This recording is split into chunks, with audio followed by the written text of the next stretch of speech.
বহিরাগত আর সাবেক শিক্ষার্থীদের নির্বাচনী কার্যক্রমে অংশ নেয় ক্ষুব্ধ জাকসু নির্বাচনের বেশিরভাগ প্রার্থী। এ নিয়ে প্রশাসনের ভূমিকা নিয়েও হতাশ তারা। যদিও প্রশাসনের কর্মকর্তারা বলছেন ক্যাম্পাসে নিরাপত্তা বাড়ানো হয়েছে। জাহিদুল ইসলাম অনিকের তথ্য ও ছবিতে প্রতিবেদন।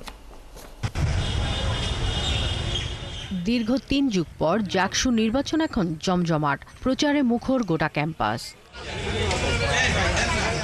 তবে এই প্রচারের মধ্যেও বহিরাগত আর সাবেক শিক্ষার্থীদের নিয়ে শঙ্কিত নির্বাচনের প্রার্থীরা। তারা বলছেন এখনো অবাধে চলাফেরা বহিরাগতরা। একজন শিক্ষার্থী তার শিক্ষা জীবন শেষ হওয়ার সাথে সাথে আসলে তো পরের গন্তব্য কোথা যাবে সেই একটা ন্যূনতম সময় যদি তাদের বেঁধে দেওয়া না হয় তাহলে আসলে তাদের জন্য একটা বিষয়টা অমানবিক হয়ে যায়। কোন প্রক্রিয়ার মাধ্যমে অনিয়মিত শিক্ষার্থীদের হল থেকে বের করবেন সেটি কিন্তু আমাদের কাছে এখনো স্পষ্ট হয়ে ওঠেনি। কিছু কিছু ডিপার্টমেন্টের পরীক্ষা এখনো বাকি, পেজ অনুযায়ী বা সাবজেক্ট অনুযায়ী ব্যক্তি বিশেষে এটা অনেকেই দেখা গেলো ছাত্র আছে কিন্তু তারা ভোটার না। প্রার্থীদের অভিযোগ বহিরাগতদের কারণে প্রচারে প্রতিবন্ধকতা তৈরি হচ্ছে।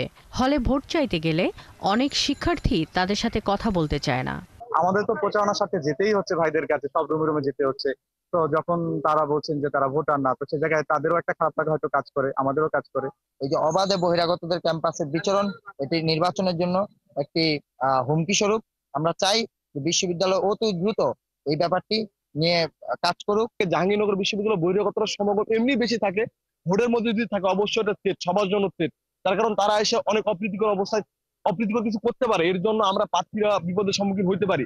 যদিও বিশ্ববিদ্যালয় প্রশাসন বলছে বহিরাগতদের ক্যাম্পাসে আসা ঠেকাতে কঠোর নিরাপত্তা ব্যবস্থা নেওয়া হয়েছে। সাবেক শিক্ষার্থীদের হল ছাড়তে আবারও নোটিশ দেওয়া হয়েছে।